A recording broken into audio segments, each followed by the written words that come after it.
Last video में मैंने आपको बताया था कि एक रजिस्टर्ड विल को कोर्ट से रद्द कैसे करवाया जा सकता है।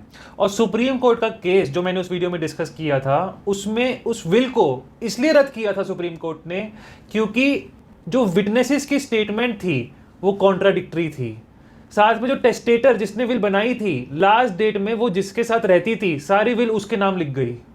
तो इस वजह से कोर्ट के मन में शक पैदा हुआ। लेकिन आज की जो सुप्रीम कोर्ट की रूलिंग में डिस्कस करने वाला हूं, उसमें ऐसा कुछ नहीं हुआ। कोई प्रोसीजरल इरेगुलरिटी नहीं है, सारे कानून फॉलो हुए हैं। फिर चाहे वो section 63 of Indian succession act हो या section 68 of Indian evidence act. Witnesses की स्टेटमेंट भी कॉन्ट्राडिक्टरी नहीं है। टेस्टेटर जो विल बनाने वाला है वो लास्ट के दिनों में विल बनाते समय बेनिफिशियरी के साथ भी नहीं था। उसके बावजूद भी सुप्रीम कोर्ट ने इस विल को रद्द किया है। मैं इस वीडियो को इसलिए लेकर आया हूं ताकि ये बता सकूं कि जिन लोगों के साथ बेईमानी हुई है परिवार में, जिनके हिस्से को छीन लिया गया है, अधिकार को छीन लिया गया है, और वो ये सोच रहे हैं कि ये जो विल है ये पूरी तरह से लीगली वैलिड है, उनको घबराने की जरूरत नहीं है। विल को रिजेक्ट करने का एक ग्राउंड नहीं है, there are various grounds on which will can be rejected. तो सुप्रीम कोर्ट ने इस केस में क्यों रिजेक्ट किया, आइए जानते हैं। और सुप्रीम कोर्ट की रूलिंग जो मैं डिस्कस करूंगा ये एक फुल बेंच रूलिंग है, यानी 3 जजेस बेंच की रूलिंग है। सुप्रीम कोर्ट की रूलिंग का नाम है Shiv Kumar and others versus Sharan Basappa and others. ये 2020 की लेटेस्ट सुप्रीम कोर्ट की रूलिंग है। इस केस में जो टेस्टेटर था जिसने विल बनाई थी वो एक बहुत अमीर इंसान था।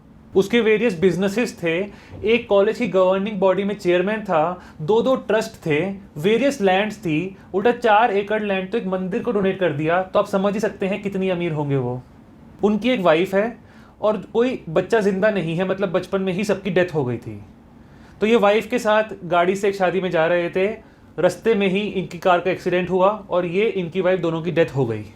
लेकिन मरने से पहले इन्होंने एक विल बनाई थी, एक वसीयत, जिसमें इन्होंने अपने परिवार वालों को, उस हस्बैंड ने, उस आदमी ने अपने परिवार वालों को, अपने भाइयों को, बहनों को कुछ भी नहीं दिया और सारी प्रॉपर्टी वाइफ के घर वालों को दे दी।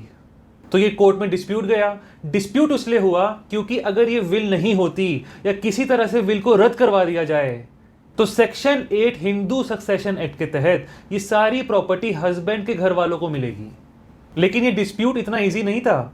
वाइफ के घर वालों को, जिनको प्रॉपर्टी मिली थी, उन्होंने ये कहा कि उनको सारी प्रॉपर्टी इसलिए मिली क्योंकि उनमें बहुत आपस में प्यार था। जो टेस्टेटर जिसने विल बनाई थी उसने अपने साले की शादी करवाई थी, साला और वो दोनों मिलकर एक बिजनेस भी करते थे।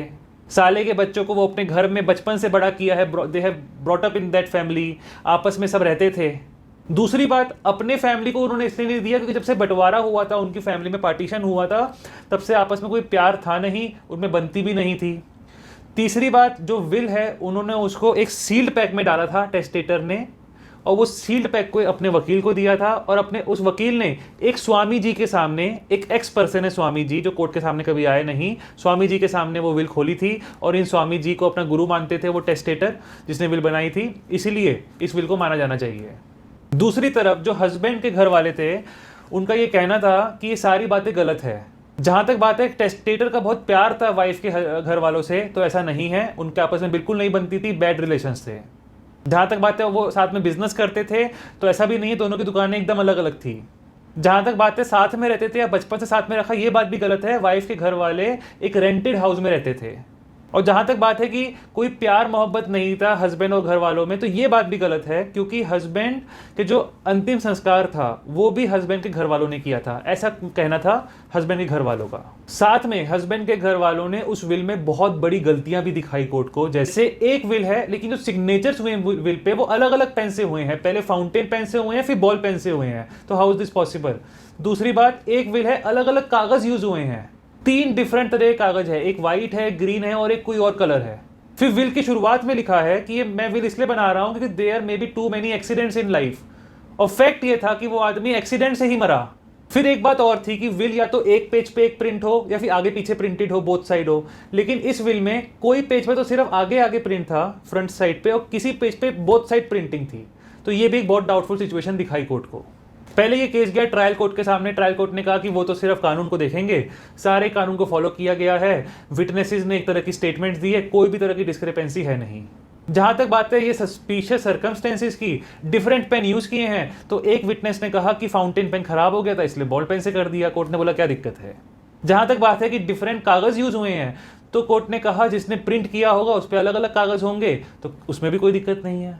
जहां तक बात है कि शुरुआत में एक्सीडेंट के बारे में लिखा हुआ है, तो कोर्ट ने कहा ये तो जो जिसने लिखा है वो तो बता नहीं सकता, उसी को सब पता है, इसमें हम तो कुछ कर नहीं सकते। जहां तक बात है कि विल में कुछ पेजेस सीधे फ्रंट पेज पे प्रिंटेड है, कुछ बोथ साइड प्रिंटेड है, कोर्ट ने कहा इससे भी कोई दिक्कत नहीं है हमको। जहां तक बात है कि जो उस विल पे 2 डेट्स हैं, एक हिंदी डेट एक इंग्लिश डेट, और दोनों अलग अलग डेट्स हैं, कोर्ट ने बोला इससे भी हमें कोई दिक्कत नहीं है। फिर उस विल में कई खाली जगहें छोड़ रखी है, वेरियस ब्लैंक्स है, कोर्ट ने कहा इससे भी हमें कोई दिक्कत नहीं है। फिर उस विल में जो प्रॉपर्टी के डिस्क्रिप्शन थे वो भी गलत थे या फिर इनकम्प्लीट थे, कोर्ट ने बोला उससे भी हमें कोई दिक्कत नहीं है। मतलब आप देख रहे हैं कोर्ट कैसे आंखें बंद करके बैठी है, ट्रायल कोर्ट। फिर ये केस गया हाई कोर्ट के सामने, हाई कोर्ट ने बोला नो, ट्रायल कोर्ट ने एक सीरियस एरर कमिट किया है अपनी जजमेंट में। हाई कोर्ट ने कहा कि सारे फैक्ट्स को देखने के बाद ऐसा लगता है, थ्योरी बनाई कि वाइफ के घर वालों को उस टेस्टेटर की जिसने विल बनाई थी उसकी अलग अलग शीट्स जिसपे उसने साइन किया था वो शीट्स मिल गई कहीं से, और उसने एक विल को फैब्रिकेट किया। तभी पेन डिफरेंट है क्योंकि अलग अलग समय पे साइन किया हुआ अलग अलग पेन से, इसलिए शीट्स भी डिफरेंट है। और सबसे बड़ी बात, सिग्नेचर्स जो थे जहां पे लास्ट लाइन थी, जैसे पहले पेज पे लास्ट लाइन जहां खत्म हो रही है उसके 1 इंच नीचे सिग्नेचर्स हैं, किसी पेज पे जहां लास्ट लाइन खत्म होती है वहीं पे सिग्नेचर्स है। तो कोर्ट ने कहा कि क्योंकि ये पहले शीट्स मिल गई थी तो किसी पेज पे कहीं तक मैटर आ पाया, किसी में कहीं तक मैटर आ पाया, और किसी पेज में पीछे तक मैटर चला गया, इसलिए बैक साइड पे भी प्रिंटेड है। और बैक साइड पे कोई भी सिग्नेचर इसीलिए नहीं है क्योंकि जो शीट्स इन्होंने अरेंज करी थी उसमें सिर्फ फ्रंट पेज पर ही इनको सिग्नेचर्स मिल पाए थे। और कोर्ट ने कहा कि अगर विटनेसेस के सामने इस विल को एग्जीक्यूट कर दिया था, सारी फॉर्मेलिटीज पूरी हो गई थी, तो जो सील्ड एनवेलप में डाला था उस विल के साथ एक हैंड रिटन ड्राफ्ट भी डाला था टेस्टेटर ने। This is not possible and this is not reasonable. और कोर्ट ने कहा कि जो वाइफ के घर वालों ने जो स्टोरी सुनाई है कि सील्ड एनवेलप में डाला, लॉयर को दिया, एक स्वामी जी के सामने खोला, ये सिर्फ एक कुकड अप स्टोरी है जिससे कि कोर्ट के कॉन्फिडेंस को वो जीत सके। क्योंकि अगर स्वामी जी अगर ऐसा सब कुछ था ही तो स्वामी जी एक बहुत इंपॉर्टेंट विटनेस हैं और वाइफ के जो फैमिली मेंबर्स हैं उनके लिए बहुत ज़रूरी भी है। तो वाइफ के फैमिली मेंबर्स ने ऐसा क्या सिचुएशन थी कि उस स्वामी जी को कोर्ट के सामने लाके एग्जामिन नहीं करवाया। फिर अल्टीमेटली झगड़ा गया सुप्रीम कोर्ट के सामने। सुप्रीम कोर्ट ने हाई कोर्ट की जजमेंट को अप्रूव किया और कहा कि हाई कोर्ट ने एकदम सही किया कि ट्रायल कोर्ट की जजमेंट को रिवर्स कर दिया। और सुप्रीम कोर्ट ने साथ में ये भी कहा कि इतनी डिस्क्रिपेंसीज हैं क्यों विल में, क्योंकि जब भी एक इंसान विल बनाता है एक रैशनल माइंड तो यही कहता है कि एक ऐसा डॉक्यूमेंट वो प्रिपेयर कर रहा है जो कि उसकी डेथ के बाद काम आएगा, और वो इंसान खुद सर्कमस्टेंसेस को समझाने के लिए प्रेजेंट नहीं हुआ कोर्ट के सामने, और उसकी सारी प्रॉपर्टी, सारी जिंदगी की जमा पूंजी का सवाल है, और इसे आगे कौन इंजॉय करेगा इसका सवाल है। तो वो कोई भी ऐसी हरकतें नहीं करेगा जो इस विल में देखी गई। और जहां तक ट्रायल कोर्ट का कहना था कि जो एक्सीडेंट वाली बात है वो लोगों को इंस्टिंक्ट मिल जाता है डेथ से पहले, तो 3 साल पहले कौन सा इंस्टिंक्ट मिल रहा था, क्योंकि जिस दिन विल बनी और जिस दिन डेथ हुई उसमें 3 साल का फर्क है। कोर्ट ने कहा कि हिंदी इंग्लिश की डेट्स डिफरेंट है, विल में कई जगह वेरियस ब्लैंक्स छोड़े हुए हैं, विल जो है बैक साइड पे प्रिंटेड है जो कि साइन नहीं है, फिर प्रॉपर्टी के जो डिस्क्रिप्शंस है वो भी गलत है या इनकम्प्लीट है। कोर्ट ने बोला कि यहाँ दाल में तो बहुत कुछ काला है। और कोर्ट ने कहा कि जब भी सर्कमस्टेंसेस सस्पिशियस हो, शक पैदा करें, और कोर्ट की कंसाइंस यानी कोर्ट की अंतरात्मा ये मानने को तैयार ना हो कि विल जेन्युइन है, तो विल को सही प्रूव करने का बर्डन प्रपाउंडर पे है, यानी वो जो इस केस में वाइफ के घर वाले जिनके फेवर में वो विल है। और जितना ज़्यादा सस्पिशन होगा उतना ही ज़्यादा बर्डन ऑफ प्रूफ होगा। और कानून की सिर्फ फॉर्मेलिटीज पूरी कर देने से वो जो विल का डॉक्यूमेंट है वो कंक्लूसिव डॉक्यूमेंट नहीं हो जाता। मतलब कानून का पैजामा पहनाने से कुछ नहीं होता। क्या चीज़ रेलेवेंट है वो भी सुप्रीम कोर्ट ने साथ में ले डाउन किया। सुप्रीम कोर्ट ने वेरियस पॉइंट्स ले डाउन किए जो सुप्रीम कोर्ट देखेगी, कोई भी कोर्ट देखेगी विल को जेन्युइनिटी डिसाइड करने के लिए। जब भी कोई विल बनाता है वो अपनी नज़र से देखता है, अपने कॉमन सेंस से सोचने की कोशिश करता है, लेकिन सुप्रीम कोर्ट किस तरह से उस विल को देखेगी, वो क्या किस तरह से सोचती है, वो भी सुप्रीम कोर्ट ने बताया है, जिसे मैं अपनी अगली वीडियो में कवर करूंगा। तो जिन लोगों के साथ बेईमानी हुई है उन परिवार के सदस्यों से मैं कह रहा हूं घबराने की जरूरत नहीं है।